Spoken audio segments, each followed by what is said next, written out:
Baik, bismillahirrahmanirrahim. Assalamualaikum warahmatullahi wabarakatuh. Alhamdulillah, pada kesempatan kali ini kami akan menyampaikan materi terkait teknik pengumpulan data. Oke, pengumpulan data sendiri terbagi oleh dua, ya, ada data primer dan data sekunder. Tentu saja sudah mengetahui apa itu data primer, data sekunder, ya. Data primer, data yang kita dapatkan langsung dari responden atau dari orang yang akan kita teliti. Selanjutnya, data sekunder adalah data yang kita dapatkan dari bukan dari responden langsung, ya, bisa juga dari angket, dari RM, dari register medis dari pasien, seperti itu contohnya bisa kita dapatkan dari situ. Atau mungkin kalau kita ingin meneliti anak-anak sekolah, kita dapatkan nilai raport, seperti itu, ya. Nilai raport dapat kita cantumkan nanti dalam penelitian kita. Selanjutnya, secara garis besar teknik pengumpulan data kita dapatkan melalui wawancara, kemudian dari angket atau kuesioner, kemudian dari observasi atau dari penglihatan secara langsung. Oke, selanjutnya, dari sini untuk sumber data kita dapatkan, ya, dari wawancara tadi, ya, kemudian sudah dari observasi, kuesioner, FGD, focus group discussion, dokumentarship, tadi dari RM ataupun dari nilai raport siswa, nilai IPK mahasiswa, seperti itu. Bisa kita sebagai penelitian nanti. Oke, langsung saja kita bahas satu-satu. Apa itu wawancara? Ya, itu adalah atau interview, ya. Itu adalah kita mengajak responden kita untuk mungkin menggali lebih dalam terkait responden, nih. Wawancara ini bisa kita ambil penelitian kualitatif, ya. Kualitatif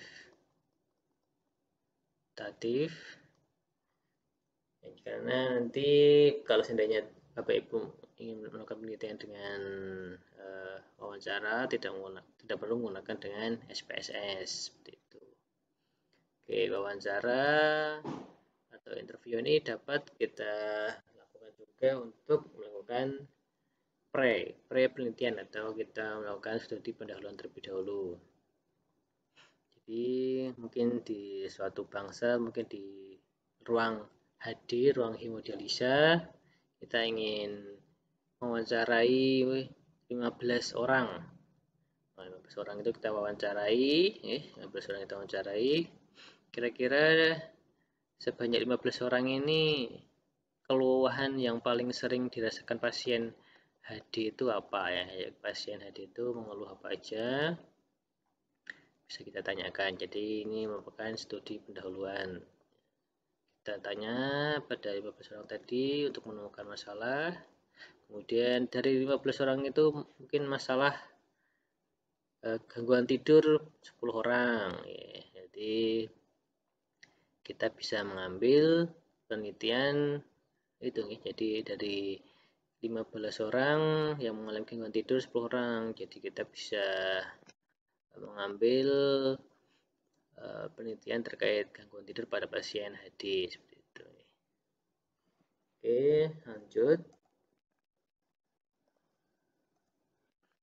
Kemudian wawancara atau interview itu sendiri itu terbagi dua.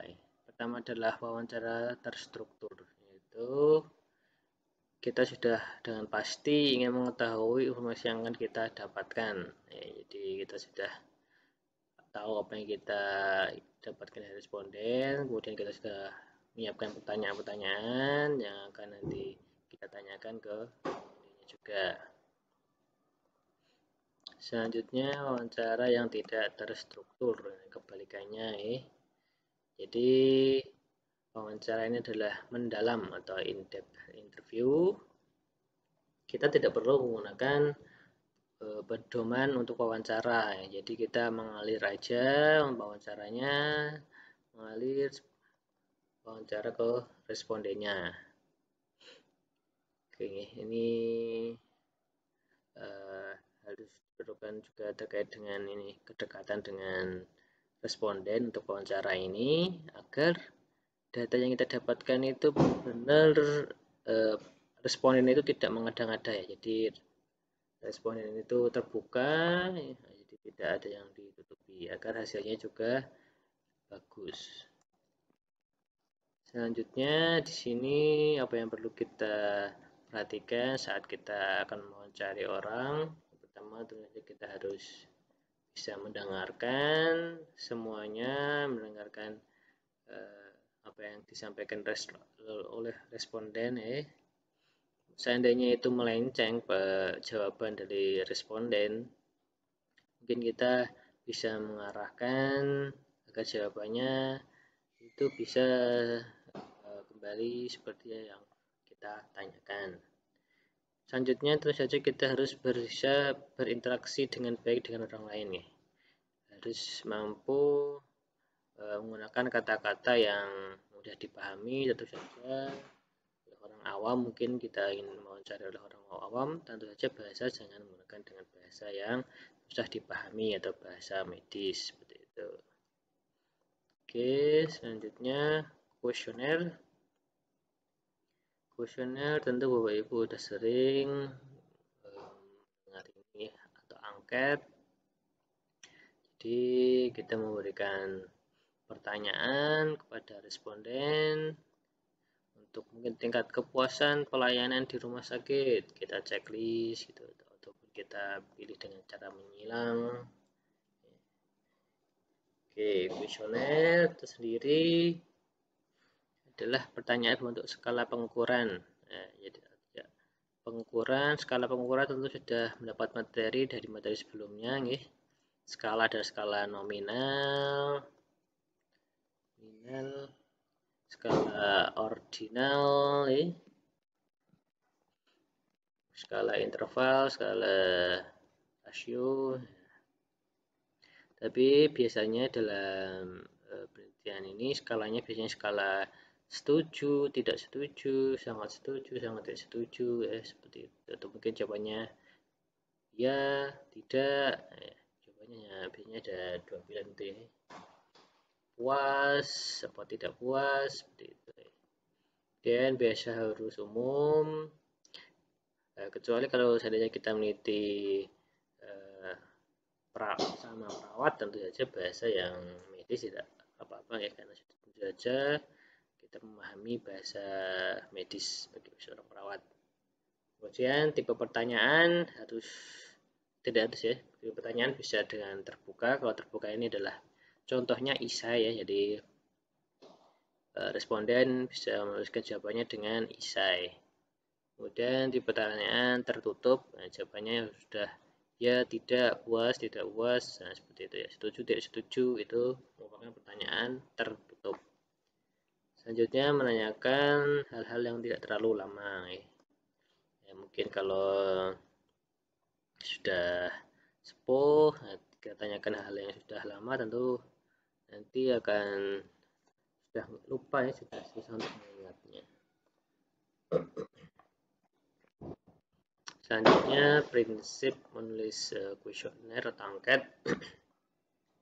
Pertanyaan tidak terlalu panjang dan banyak, kemudian nanti juga pertanyaan dari umum ke spesifik atau mudah ke sulit. Penampilan fisik angket harus menarik atau mungkin tulisannya harus bisa dibaca dengan huruf yang besar lah seperti itu, atau mungkin dengan 12 fontnya seperti itu. Oke, ini pertanyaan tidak terlalu panjang dan banyak agar tidak bias. Nah, jadi seandainya kita mendapatkan kuesioner dari mahasiswa suruh mengerjakan 50 pertanyaan kan juga kita udah malas duluan untuk membacanya. Jadi kita bisanya hanya asal menjawab checklist, jadi itu nanti tidak valid atau bisa mendapatkan hasil yang bias. Selanjutnya adalah dengan teknik observasi dengan penglihatan. Nah, jadi kita untuk menggali data berupa perilaku manusia, peristiwa, tempat, lokasi, gejala, alam, dan sebagainya. Contoh saja mungkin kita ingin melihat angka, mungkin kenapa ada di jalan ada mengalami kecelakaan, sepeda motor, apa aja sih penyebabnya. Jadi kita melihat observasi kendaraan ini kok sering kecelakaan di jalan ini, kenapa. Jadi kita bisa melihat mungkin ini jalannya yang jelek, atau mungkin ini nggak ada rambu lintas, ada yang sembarangan menyeberang, dan sebagainya. Itu kita bisa melihat secara observasi untuk mengambil datanya. Mungkin terkait dengan lokasi, kita mungkin lihat dengan gejala mungkin kita lihat adanya tanah longsor di pemukiman. Ya, mungkin di situ tidak ada tanggulnya, kemudian di situ tidak ada pepohonannya, dan sebagainya. Jadi observasi ini bisa juga kita untuk mengambil data, atau mungkin dengan kita ingin melihat teman sejawat kita ketika memasang infus, jadi kita hanya observasi aja, apakah sudah sesuai dengan SOP atau belum, seperti itu. Oke, pengamatan sini adalah terbagi 4, adalah peneliti berperan serta. Jadi dalam penelitian ini kita bisa mencari asisten penelitian, kita bisa untuk membantu kita, jadi kalau seandainya dalam pertama ini, meskipun kita punya asisten penelitian, kita juga bisa sebagai peneliti ingin mengetahui sesungguhnya seperti apa, kita bisa turun serta ke lapangan untuk melihat seperti apa mungkin observasi atau mungkin terkait pengambilan data, apakah asisten itu juga paham apa yang kita maksud. Kadang kita menyampaikan A, beda persepsi dengan asisten, itu wajar juga ya. Jadi pertama adalah kita ikut turun serta atau terjun ke lapangan. Kemudian observasi non partisipan, kemudian ada observasi struktur, observasi tidak struktur. Untuk penjelasannya ini sudah saya buatkan ini. Ya, jadi tadi saya jelaskan tadi kita terjun ke lapangan, merasakan suka dukanya. Kemudian yang non partisipan berarti tidak terlibat langsung. Kalau observasi terstruktur ini hampir mirip dengan observasi dengan wawancara tadi, wawancara terstruktur. Jadi kita sudah rancang secara sistematis, observasi terstruktur, kebalikannya. Oke, selanjutnya jadi FGD, Focus Group Discussion. Jadi kita bisa mengumpulkan teman-teman tim kesehatan ingin melakukan penelitian yang sering kejadian di rumah sakit, jadi kita bisa mengumpulkan di suatu tempat dalam waktu, kemudian untuk acara yang akan dirancang. Dan informasi diharapkan bervariasi dan partisipan bukan saja bisa menyampaikan tapi mengkritisi pandangan partisipan yang lain. Kita ingin meneliti terkait saat ini virus corona, bisa kita mengundang tim perawat, dokter, kemudian ada tim radiologi, ICU, tim gizi, mungkin tim farmakologi dan sebagainya. Jadi di tempat itu kita ngajak ngobrol bagaimana untuk langkah mungkin untuk dengan penanganan pada pasien COVID ini dari awal masuk, kemudian nanti penanganan memberikan intervensinya seperti apa, kita harus melakukan tindakan bagaimana agar tidak tertular dengan berbagai pendapat, kemudian juga dari berbagai sumber karena sudah sering banyak juga pedoman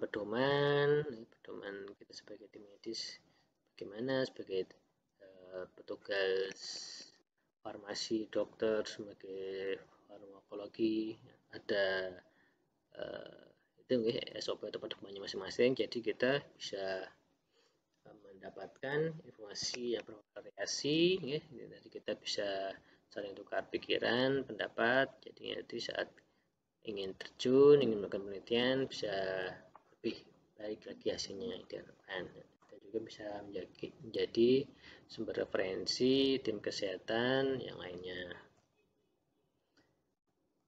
Oke, itu yang FGD. Bisa juga mungkin kita FGD dengan sama tim perawat. Seandainya tadi di suatu bangsal HD mungkin pasien ada yang mengeluh pusing atau mungkin gangguan tidur, kram dan sebagainya. Jadi mungkin dari situ kita mengambil salah satu kasus mungkin terkait dengan gangguan tidur. Jadi kita kumpulkan sebelum kita rapat mungkin sudah mencari referensi masing-masing ya. Jadi untuk penanganan gangguan tidur yang pertama mungkin satu teman dengan murotal, kemudian yang satunya dengan relaksasi, kemudian yang keduanya selanjutnya yang ketiganya dengan aromaterapi dan sebagainya. Jadi mungkin kira-kira apa yang dapat kita berikan intervensi ke pasien atau responden agar mengurangi gangguan tidur itu dengan apa bisa kita putuskan ya. Jadi kira-kira yang bisa kita lakukan dengan cepat, dengan murah, biayanya tidak mungkin nol, jadi kita bisa memberikan manfaat kepada pasien. Seperti itu. Kemudian yang selanjutnya adalah mengkaji pasif.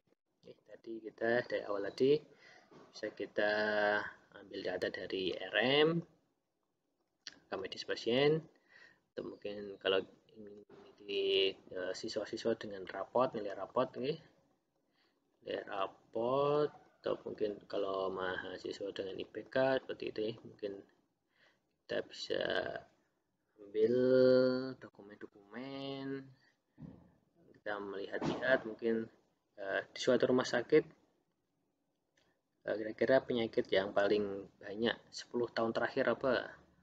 Apakah ada hipertensi, cancer, DM dan sebagainya. Kita coba minta izin, kita untuk ambil datanya gampang ya. Kalau sekarang sudah komputerisasi, jadi data sudah terkumpul di komputer, tinggal minta izin langsung bisa kita dapatkan hasilnya itu.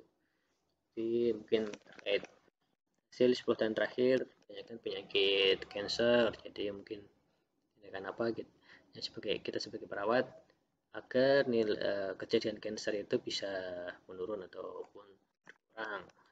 Jadi kita meneliti seperti itu, nanti kita berikan intervensi, penanganannya seperti apa dan sebagainya. Atau mungkin untuk pasien yang banyak meninggal itu gara-gara penyakit apa gitu ya, untuk rehabilitasi atau mungkin untuk preventif, tindakan preventif sebelum kejadian hipertensi itu terjadi, apa yang harus kita lakukan. Kita bisa mengambil data dari RM ya, untuk dengan mengambil data dengan ini teknik mencari dokumen ataupun arsip. Oke Bapak Ibu, demikian yang dapat kami sampaikan untuk materi pengumpulan data ya.